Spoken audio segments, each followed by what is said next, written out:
It's Women's Health Month, and we're continuing to highlight various aspects of female health here on UMT. Pelvic floor health is an essential and often overlooked part of women's well-being. In this segment, we're shedding light on what the pelvic floor does, common issues women may face, and how strengthening these muscles can lead to better quality of life. Physical therapist Anna House joins us for this conversation. Anna, thank you for joining us this morning. I first wanted to ask you, what is the most common pelvic floor dysfunction that women may face? Ooh, that's a very good question. I would say, honestly, it's different for everybody. But first, maybe we should back up and talk about what a pelvic floor actually is. I find that a lot of people don't know a lot about these muscles and where they are. So this is our pelvis. We all have one of these, and on the bottom of the pelvis are two sets of muscles. So there's this deeper layer of muscles, and then there is this superficial or top layer of muscles here. And within these muscles, they help to hold up our pelvic organs, deliver babies, and help us with bowel movements and go to the bathroom. So because those muscles are involved with all of those things, they can be affected as well. So commonly I'll see things like urinary incontinence, which there are two forms of urinary incontinence. I'll also help folks with constipation or fecal incontinence or pelvic organ prolapse, which is when there's a shifting of the organs within the pelvic cavity. How can understanding the pelvic floor more lead to better pelvic floor health? That's a really good question. So I feel like these muscles we're often very disconnected from, especially as we go through the lifespan. I find that when we're younger, we typically don't tend to think about these muscles. But then as we age and perhaps have babies, things shift a little bit. And maybe we're experiencing things for the first time like leaking, and we never had experienced that before. And so learning more about the function of these muscles, when to contract these muscles, maybe when to relax these muscles, that gives us better control and helps us to, knowledge is power. And when we know more, we can do more to help ourselves. And how does the health of the pelvic floor relate to the health of the rest of the body? So I find that when we have issues with our pelvic floor, they can oftentimes be all-consuming. And oftentimes we don't talk about them either, so that people feel like they are alone in their symptoms. And really, it's quite common to have some of these issues. As much as 50% of women will experience pelvic organ prolapse at some point in their life, and up to 70% of women will experience urinary incontinence as well. So these things are very common, but we don't talk about them.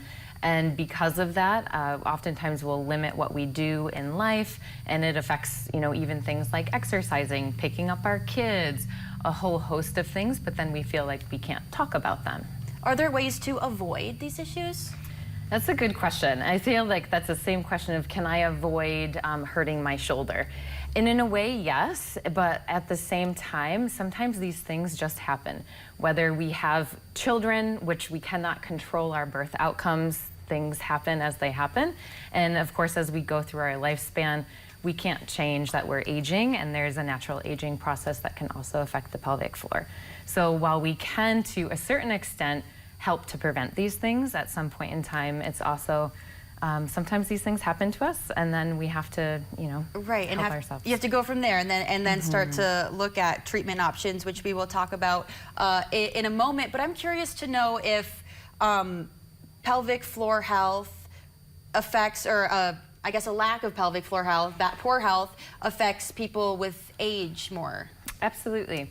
So it's very common that as we go through the lifespan, we lose strength, and in both our general musculoskeletal system, like our legs and our glutes and our core, but then also through this set of muscles. In addition to that, we have hormonal shifts and changes, and with those things that can affect the pelvic floor immensely. So how can the lack of pelvic floor health impact somebody's reproduction health, sexual lifestyle? Like, how does that connect?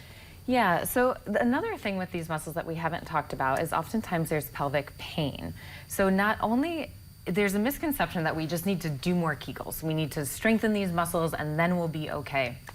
But the reality is just like any other muscle, these muscles can also become tight or have more tension in them. And when that occurs, that can also cause dysfunction, pain, urinary urgency, frequency, pain with intercourse. And so really an assessment allows us to better understand what's going on with these muscles and how can we help. So when you say assessment, what are the treatment plans that you would do to help somebody who may be experiencing some type of pain? Yeah, I think it really depends what somebody is in for. So for example, if someone's in for urinary incontinence, we want to better understand, are they in for urge urinary incontinence or stress urinary incontinence? We can get into that if we're interested.